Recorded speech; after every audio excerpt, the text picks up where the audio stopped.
Olá, seja bem-vinda à quarta semana do nosso estudo Uma Boa Notícia para Eva. Ao longo dessa semana a gente vai falar sobre como Deus não é machista e não é patriarcal.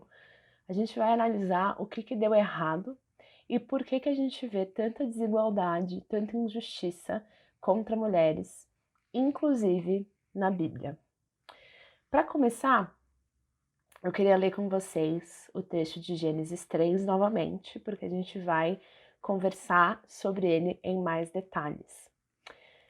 A serpente era o mais astuto de todos os animais selvagens que o Senhor Deus havia criado. Certa vez ela perguntou à mulher: Deus realmente disse que vocês não devem comer do fruto de nenhuma das árvores do jardim? Podemos comer do fruto das árvores do jardim, respondeu a mulher. É só do fruto da árvore que está no meio do jardim que a gente não pode comer. Deus disse: Não comam e nem sequer toquem no fruto daquela árvore. Se o fizerem, morrerão. É claro que vocês não morrerão, a serpente respondeu à mulher. Deus sabe que, no momento em que comerem do fruto, os seus olhos se abrirão e, como Deus, conhecerão o bem e o mal. A mulher viu que a árvore era linda e que seu fruto parecia delicioso e desejou a sabedoria que ele lhe daria. Assim, tomou do fruto e o comeu. Depois deu ao seu marido, que estava com ela, e ele também comeu. Naquele momento, seus olhos se abriram e eles perceberam que estavam nus. Por isso, costuraram folhas de figueira umas às outras para se cobrirem. Até aqui a gente viu, né, o imenso valor, missão e força de ser mulher na boa criação de Deus. Mas o que deu errado e por que hoje a gente convive com tanta injustiça, com tanta desigualdade? Por que a gente vê tantas mulheres sendo abusadas, menosprezadas?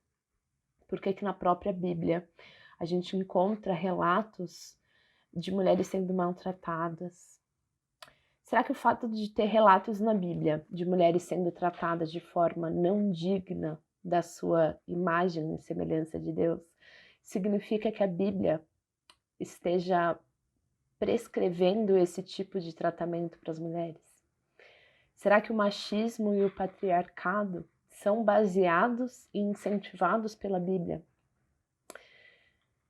Para responder isso, a gente precisa ir para esse trecho de Gênesis 3, porque nele a gente vê aonde tudo começou. O encontro entre a mulher, o homem, que estava junto da mulher, e a serpente. E algo aconteceu naquele momento que fez com que as coisas não fossem mais como elas deveriam ser. Então, até aqui, a gente tem falado sobre o plano original de Deus, qual era a intenção de Deus para essa relação entre homem e mulher e para a relação entre humanidade e Deus e humanidade e mundo. Nesse momento desse encontro entre a serpente, que na verdade foi possuída pelo inimigo do Criador chamado Satanás, né? A gente vê que as coisas desandam a partir daí. Então, a partir de Gênesis 3, a Bíblia começa a mostrar outras coisas que não estavam no plano original de Deus.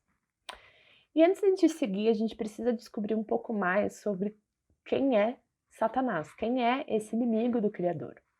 Existem alguns trechos, poucos trechos, que ele é citado, mas que pode dar um pano de fundo para a gente deste encontro, desse outro personagem da história.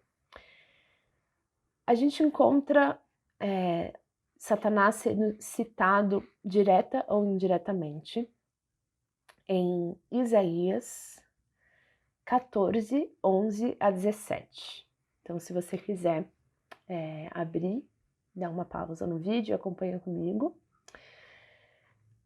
Aqui diz, o profeta Isaías está se referindo ao rei de Tiro, né? Mas no caso ele também está querendo dizer de Satanás, né? Se referindo a Satanás, e depois aos filhos de Satanás, que são os seres humanos que resolvem viver a vida a partir das mentiras, né? A partir do engano e não a partir da luz.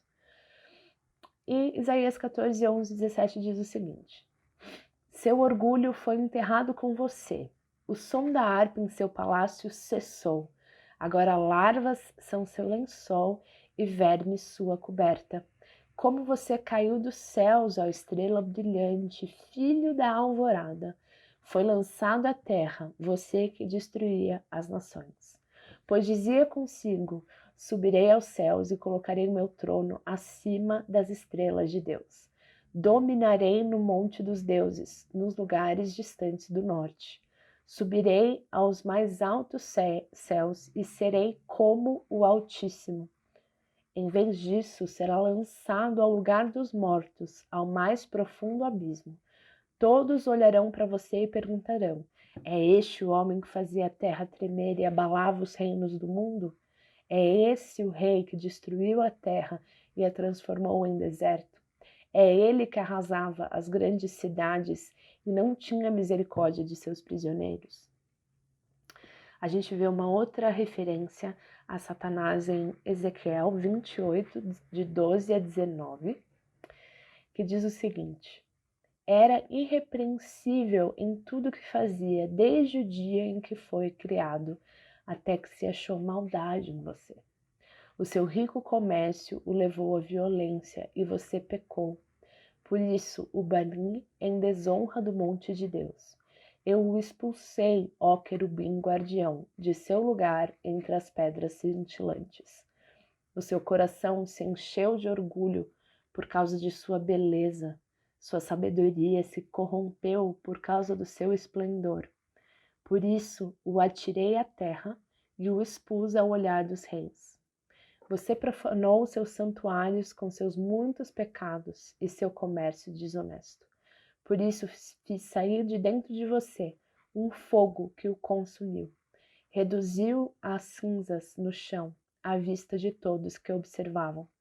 Todos que o conheciam estão horrorizados com o seu destino. Você chegou a um terrível fim e não mais existirá. Eu comecei a ler, na verdade, da metade. Deixa eu ler o comecinho desse trecho de Ezequiel, lá em 12, tá?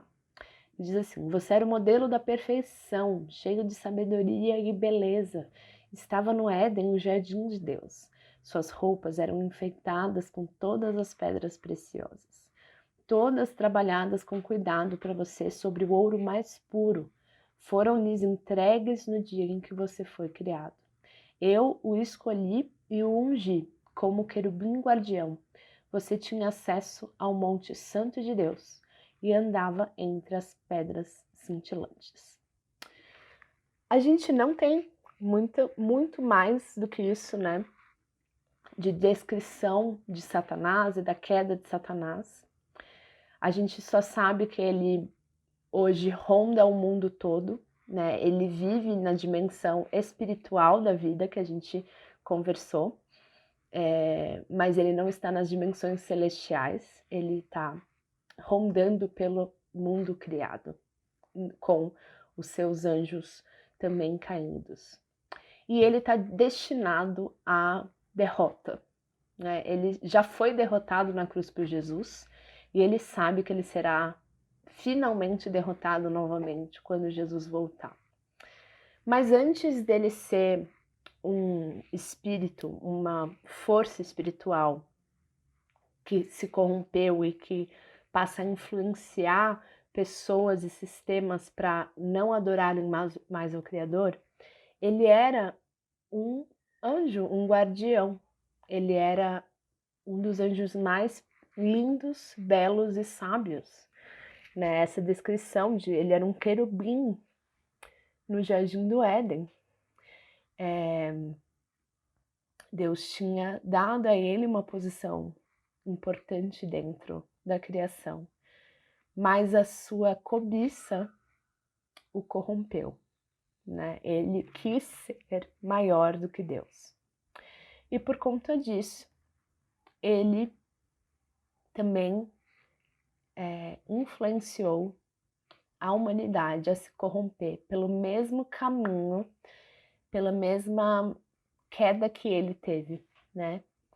Ele fez isso para ter pessoas à sua imagem e semelhança, né? Ao invés da imagem e semelhança do Criador. Ele quis corromper a nossa imagem e semelhança e nos tornar filhos dele, ao invés de filhos de Deus, né? Então, a luta da humanidade por guardar o jardim não era contra a carne ou sangue, né? Mas sim contra as dimensões espirituais invisíveis que estavam corrompidas pela maldade.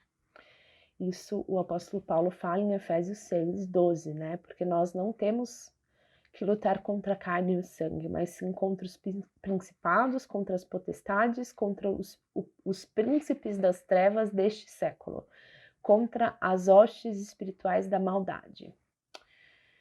E aí a gente já viu que Satanás mira na mulher, porque ela é justamente aquela que é mais sensível à beleza, ao prazer e à sabedoria. E antes de tudo, eu quero esclarecer que o fato de a mulher ter falado e respondido a Satanás não foi o pecado, né? Às vezes a gente, quando interpreta esse texto, a gente fala, poxa, mas ela não deveria nem ter respondido Satanás, né? Jesus, quando foi tentado, ele também respondeu Satanás e ele não pecou. Ela respondeu Satanás com a palavra de Deus. E um outro ponto que a gente precisa esclarecer e deixar bem claro e evidente é que ela não estava sozinha. Adão estava bem ali do lado dela durante tudo o que aconteceu. Mas por algum motivo ele não falou nada. Ele se omitiu e ele não exercitou a sua força masculina de ser aquele que protege. E a serpente primeiro tenta a mulher com uma distorção da palavra de Deus, né? Ele fala, Deus realmente disse que você não pode comer de nenhuma árvore do jardim. Nenhuma árvore do jardim? Deus nunca disse isso. Muito pelo contrário, né? Deus disse que eles podiam comer de todas as árvores do jardim, menos desta que estava no meio. Somente uma árvore era proibida e a consequência de comer dessa árvore era a morte. Mas o que era a morte para esses seres que comiam da árvore da vida, que desfrutavam de uma vida eterna? Muito mais do que meramente o fim da sua existência física, a morte significava o fim da comunhão com a fonte de vida e sabedoria, que era o próprio Deus. Então, estar morto é ser alguém que, mesmo ainda respirando, não tem mais comunhão com Deus.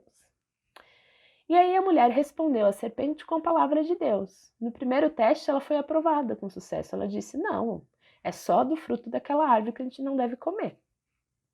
Ela sabia qual era a verdade, ela defendeu essa verdade diante da serpente. Mas a serpente não desistiu e agora, ao invés de distorcer, ela começou a subverter. E ela fala, é claro que vocês não vão morrer.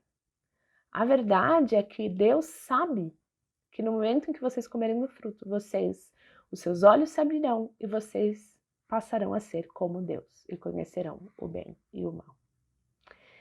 E aí a mulher viu que o fruto era belo, imaginou que seria apetitoso e desejou o poder e a sabedoria que o fruto daria. Quando a mulher deu ouvido à subversão da serpente, ela escolheu, junto com o homem que estava ali do lado dela. Então a humanidade escolheu quebrar a aliança que ela tinha com o Criador. E eles passaram a dizer para o Criador, né? A gente não quer mais depender da sua sabedoria para viver e governar bem a terra.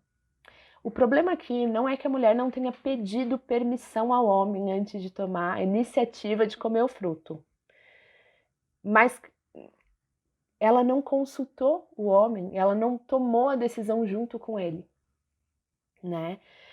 Por outro lado, o homem estava ali e ele não interviu e ele não a relembrou de que eles já eram imagem de Deus, que eles não tinham que parecer mais com Deus e que o conhecimento deles não era suficiente para governarem bem a terra, sem a sabedoria de Deus. O inimigo tentou a humanidade justamente através daquilo que fez com que ele próprio se corrompesse, que é o desejo de ser maior que Deus e ser independente da sabedoria de Deus para viver. Só que tem uma diferença entre nós e o inimigo, nós já éramos imagens de Deus. A humanidade ocupa um lugar na criação que é um lugar maior que os anjos. Salmo 8 diz isso de novo, vale a pena a gente olhar, reler esse texto. E aí o inimigo, mestre em enganações, distorce as palavras de Deus e torna os seres humanos incapazes de refletir a imagem de Deus em toda a sua plenitude e de governar a terra de acordo com a vontade de Deus. E Deus, então, na sua rotineira caminhada pelo jardim ao final da tarde de todos os dias, para passar tempo com os seus representantes na terra, procura por eles e não os encontra. E a conversa que ele teve com homem e mulher depois deste evento, né, desse encontro que o homem e a mulher tiveram com a serpente, nos revela onde estava o coração do homem e da mulher, o que deu errado para que nós agora vivêssemos com tanta injustiça e desigualdade, especificamente contra as mulheres. E a gente vê também na conversa de Deus com os seres humanos, logo depois da queda, que Deus é tudo menos machista e patriarcal. E a gente vai falar sobre isso no próximo vídeo.